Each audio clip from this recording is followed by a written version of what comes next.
क्या आपने कभी सोचा है कि मंगल और बुध के दिन गोश्त का नागा क्यों होता है? कहा जाता है कि हफ्ते के इन 2 दिनों में गोश्त इसलिए नहीं मिलता कि जब हज़रत आदम अलैहिस्सलाम के 2 बेटों हाबील और काबील के दरमियान झगड़ा हुआ तो काबील ने हाबील का कत्ल कर दिया और ये वाक़या बरोज़ मंगल पेश आया। इसके बाद काबील तकरीबन 2 दिन तक यानी मंगल और बुध को हाबील की लाश ठिकाने लगाने के लिए दरबदर फिरता रहा, क्योंकि दुनिया पर किसी भी इंसान का पहला कत्ल था। इसीलिए काबील को मालूम नहीं था कि किसी इंसानी लाश को कैसे ठिकाने लगाया जाए।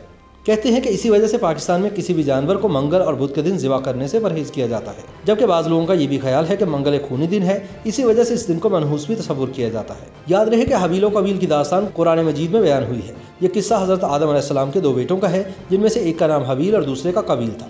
काबील उम्र में बड़ा था और खेती बाड़ी करता था। ये मिजाज के एतबार से तेज़ और फितरतन बुराई की जानिब राग़िब था। इसका छोटा भाई हाबील इसके बरक्स था। ये नेक सीरत था और इसका पेशा भेड़ बकरियां चराना था। हज़रत आदम अलैहिस्सलाम ने अपनी बड़ी बेटी अक्लीमा की शादी हाबील से और छोटी बेटी यहूदा की शादी काबील से करना चाहिए, मगर काबील ने यहूदा से शादी करने से इनकार कर दिया। दरअसल वो अक्लीमा से शादी करना चाहता था क्योंकि वह यहूदा से ज़्यादा खूबसूरत थी। हज़रत आदम अलैहिस्सलाम ने बहुत समझाया, लेकिन वह वज़िद रहा। आखिरकार हज़रत आदम ने दोनों बेटों से फरमाया कि तुम दोनों अपनी कुर्बानी कोहे सफ़ा पर लेकर जाओ, अल्लाह के हुक्म से आसमान से आग आएगी जो हक़ का फ़ैसला कर देगी।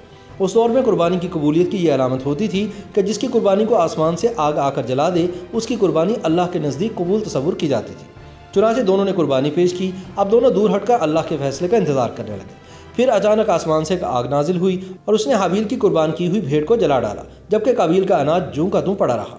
यूँ फैसला हो गया कि अल्लाह रब्बुल इज़्ज़त हाबील और इसकी कुर्बानी से राज़ी और काबील से नाखुश है। लेकिन जब काबील की कुर्बानी रायगा गई तो उसका तैश इंतकाम में बदल गया और उसने अलल ऐलान अपने भाई हाबील को जान से मारने की धमकी दी।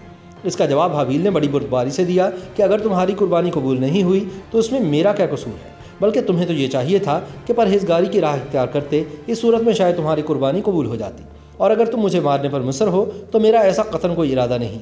मैं बहरहाल इस मामले में पहल नहीं करूँगा, क्योंकि मैं इसे बहुत बड़ा जुल्म समझता हूँ।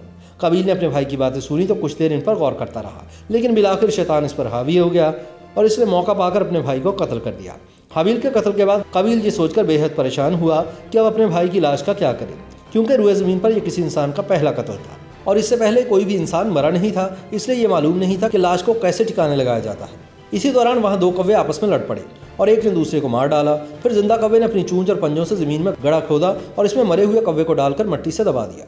कौवे को देखकर काबील अपने ऊपर मलामत करने लगा कि मैं इस कौवे से भी गया गुजरा हूँ कि इतना भी न कर सका।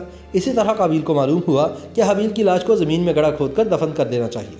चुनांचे इसने गड़ा खोद कर इसमें अपने भाई हाबील की लाश को दफन कर दिया और बाद में यही तरीका बनी नौ इंसान ने भी अपना लिया।